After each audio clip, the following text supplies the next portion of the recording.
And what did the ground say to the earthquake? What? You cracked me up! Okay.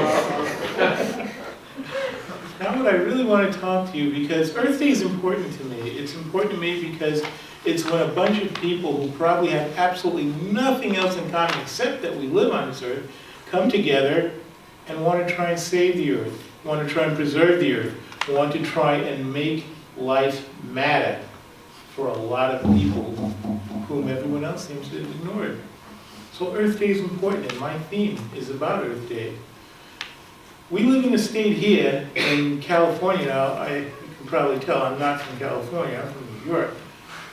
I was a professor at New York Institute of Technology. In fact, the youngest one ever. Full professor. I mean, you know, they got these old guys running around pretending, but I was really... Okay. I was an IBM engineer who was on the team that invented the first 1 megabit memory chip. Way back in 1979. Huh, you know, not that old, right? Okay, but what we're facing right now, not just here in California, but throughout this country, in fact throughout the world, is a drought of epic proportions. And nobody seems to have a solution. And if you think that because we got a week and a half of rain from El Nino a couple of weeks ago, that that's going to make a difference, here's a statistic for you. According to NASA, we're 11 trillion gallons down just in the underground aquifers alone, because when we ran out of water on the surface, we started drilling. Okay, now just to put that in perspective of all the rain that we've had in the last few weeks and all the snowpack that we're hoping is going to get us through this summer, it would take 270 years of it raining every single day to equal what we've used up in just the last 100 years. And that's unacceptable. Because without water, everything else that we're talking about tonight is absolutely nothing.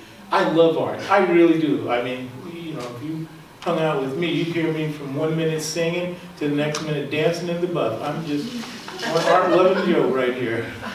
But I gotta tell you something.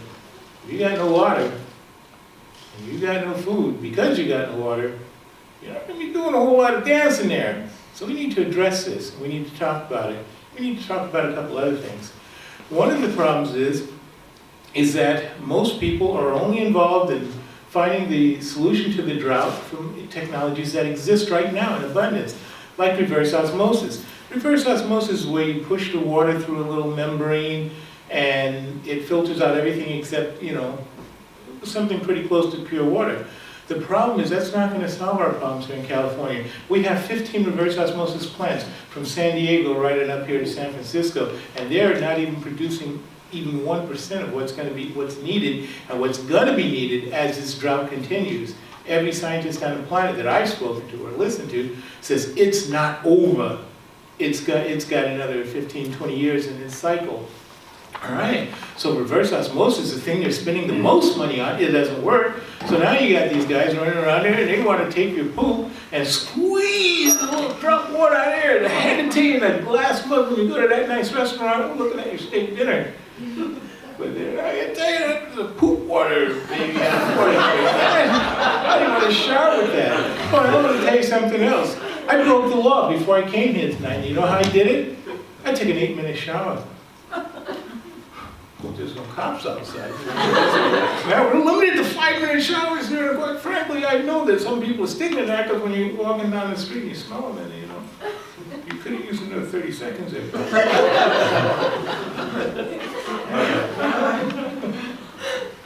So we need a different solution.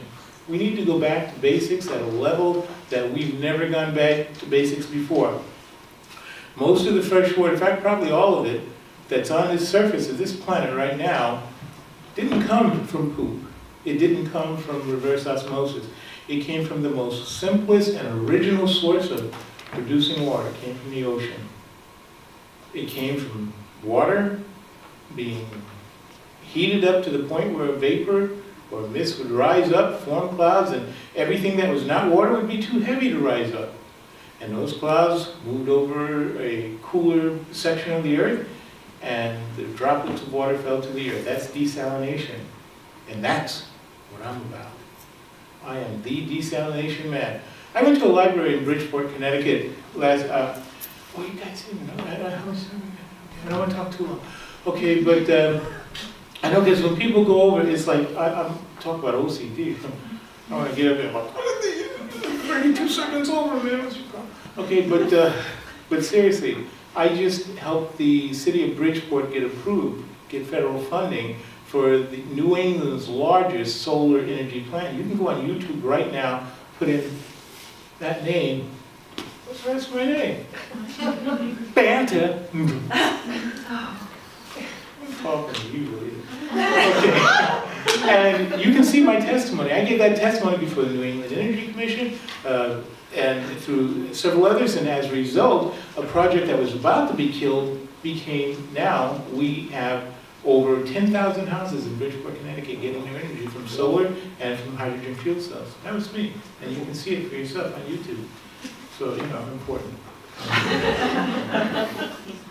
But this solar desalination is more important because unless we make the decision now, unless we put the effort, the money, and get on top of our politicians to do the things that are going to be necessary now, they're not going to do it. Now, there is a guy in the United States right now, some wacky, crazy guy who came up with the concept of a solar reactor core that takes this ocean water, and instead of trying to filter it through a membrane that costs forever, he's got a device about the size of a tractor trailer that when you put the energy from the sun that's collected in parabolic reflectors that can be as much as 10 miles away from the site of the desalination, guess what happens? You can produce 1 million gallons of pure ocean water through that tractor trailer sized device in 1 minute. Yeah, really. And the thing is, the reason you haven't heard about it is because the poor guy's broker than you can imagine. But he's got it, and it works. And he built it actually way back in 2003.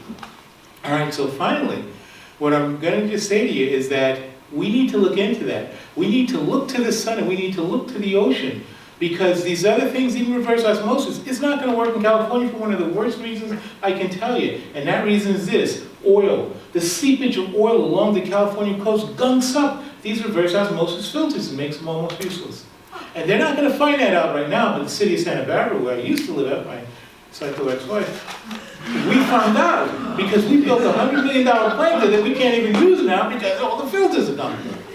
Okay, she's telling me I'm out of time, so that's about it. But I just want to say this, that we need to do this. We need to do this because without water we can't grow food, and without food we can't feed people. And all the money and all the poetry and all the other beautiful things that we want to have in life aren't going to be had. And I don't know who said this, but he said it so perfectly that I'm just going to quote him, which I rarely do. I usually make stuff up myself. But he said this: it's only after the last tree has died and the last river has been poisoned and the last fish has been caught will we all come to realize that we cannot eat money. Think about that. Happy Earth Day.